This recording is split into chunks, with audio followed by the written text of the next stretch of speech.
जोहार। मैं आनंद कुमार और आप देख रहे हैं जन मन की बात।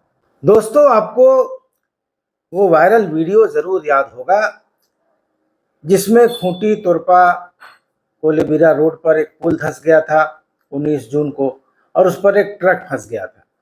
ये काफी वायरल हुआ था और तब कहा गया था कि पुल के पिलर के आसपास से बालू निकालने के कारण और बहुत तेज बारिश में जो नदी का बहाव तेज हो गया था, उसकी वजह से पुल क्षतिग्रस्त हुआ था और इसके रखरखाव को लेकर बहुत सारी बातें कही गई थी। लेकिन अब एक बड़ा सनसनीखेज खुलासा हुआ है।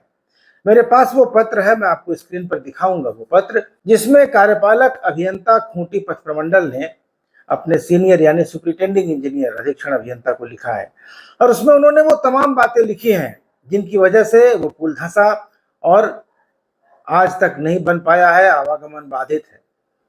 तो दोस्तों, इस पूरी सनसनीखेज कहानी को मैं आपके सामने रखूंगा, लेकिन उसके पहले एक आग्रह है कि अगर आपने अभी तक चैनल को सब्सक्राइब नहीं किया है तो सब्सक्राइब जरूर कर लीजिएगा। तो दोस्तों, ये कोई बालू निकालने या नदी के बहाव के कारण हुई घटना नहीं थी। जांच में पता चल रहा है कि पुल धंसने का जो मुख्य कारण था वो पुल निर्माण के समय हुआ घोटाला था।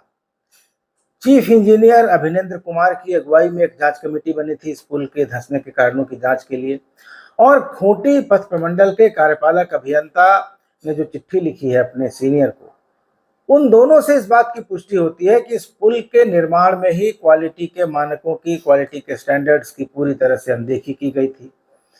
लेकिन बालू निकालने के नाम पर इस मामले की लीपापोती करते हुए वर्तमान में इसका ठीकरा खूंटी पथ प्रमंडल के इंजीनियर्स पर फोड़ने की तैयारी हो रही है। और इसी कारण खूंटी रोड डिवीजन के कार्यपालक अभियंता यानी एग्जीक्यूटिव इंजीनियर रामेश्वर शाह ने सुपरिटेंडिंग इंजीनियर को जो पत्र लिखा है उसमें कहा है कि पुल का एक स्लैब गिरने के लिए वे खुद या उनके सबऑर्डिनेट अभियंता दोषी नहीं है। इस पत्र की कॉपी पथ निर्माण सचिव, मुख्य अभियंता और खूंटी के उपायुक्त को भी भेजी गई है। दोस्तों, आपको बता दें कि इस पुल का निर्माण साल 2006 में शुरू हुआ था और साल 2009 में खत्म हुआ था।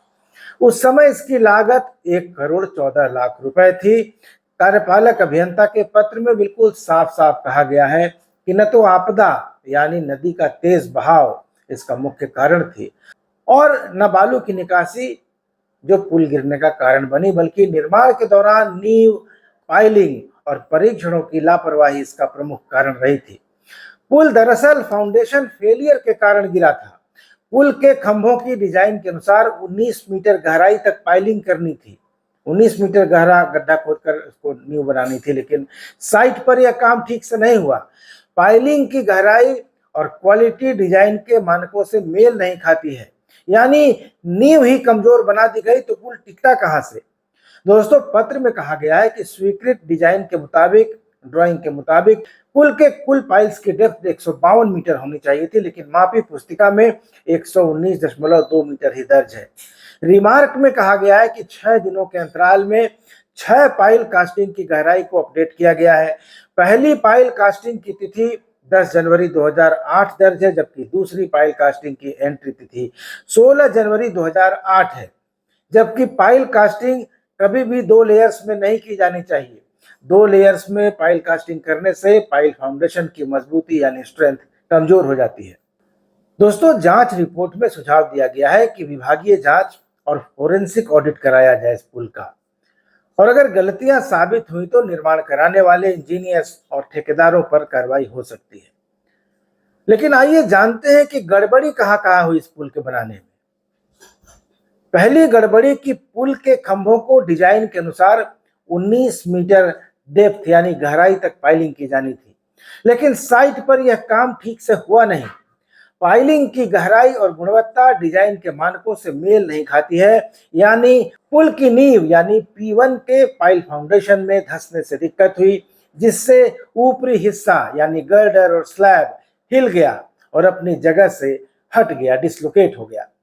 खंभों के ऊपरी हिस्से यानी पाइल कैप और ऊपरी ढांचे को M30 ग्रेड के मजबूत कंक्रीट से बनाया जाना था, लेकिन इसके बजाय डर्टी यानी गंदला और कमजोर कंक्रीट इस्तेमाल किया गया और पिलर्स की लोड टेस्टिंग यानी जो स्ट्रेंथ टेस्ट होता है लोड डालकर, हाइड्रोलिक लोड डालकर, वो भी ठीक से नहीं किया गया।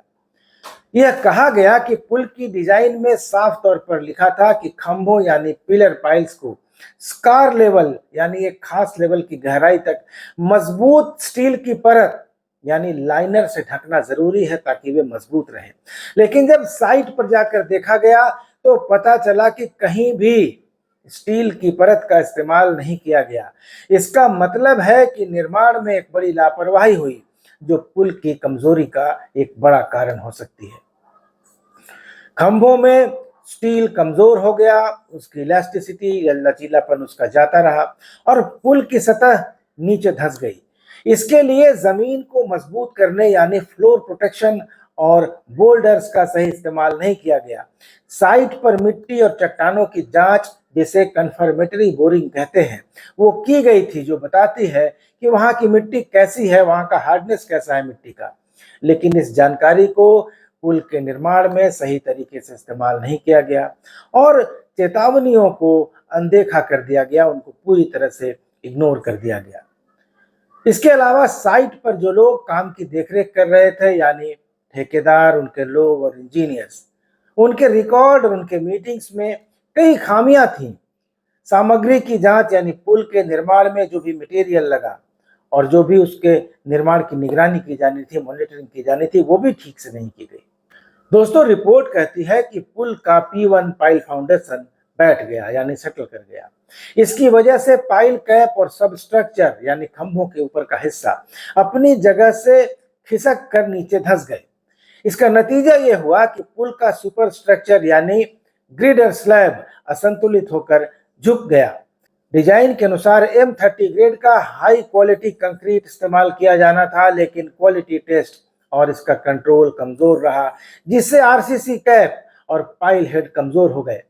डर्टी कंक्रीट को हटाए बिना ढलाई शुरू कर दी गई, जिससे रीइंफोर्समेंट यानी स्टील रॉड एक्सपोज हो गया, खुल गया, दिखने लगा।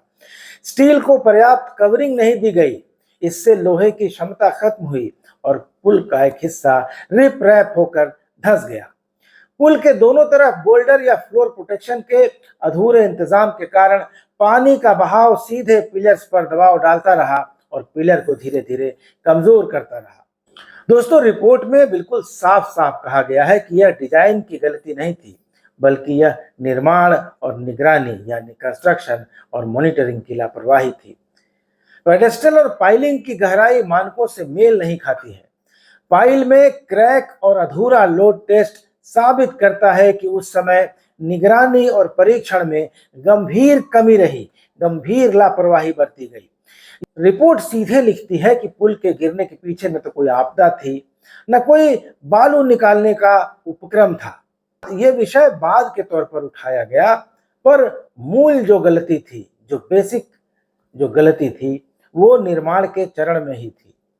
दोस्तों, पत्र में कहा गया है कि पुल के पेडेस्टल के क्षतिग्रस्त होने की सूचना पहले से थी, उच्चाधिकारियों को सूचित किया गया था, निरीक्षण के क्रम में दिखाया गया था, लेकिन कभी भी इसको सीरियसली नहीं लिया गया। न पत्राचार का जवाब आया, न पुल बनाने की दिशा में ऊपर से कोई ऑर्डर आया। तो दोस्तों, ये रिपोर्ट जो है वो गंभीर विभागीय जांच और फोरेंसिक ऑडिट की सिफारिश करती है। आमतौर पर इसके बाद विभाग अनुशासनात्मक कार्रवाई करता है। अगर कोई गंभीर गड़बड़ी हो तो FIR कराया जाता है और ठेकेदार की गलती मिली तो उसको ब्लैकलिस्ट किया जाता है। लेकिन यह सब तभी होता है जब प्रशासन या विभाग या सरकार पूरी पारदर्शिता के साथ साक्ष्यों के आधार पर कार्रवाई करे। तो सवाल है कि पुल के धंसने का जिम्मेदार कौन है? वे इंजीनियर और ठेकेदार जिन्होंने खराब पुल बनाया, या वे लोग जिन्होंने पुल के क्षतिग्रस्त होने की जानकारी होने के बावजूद ध्यान नहीं दिया, या शायद दोनों ही जिम्मेदार हैं?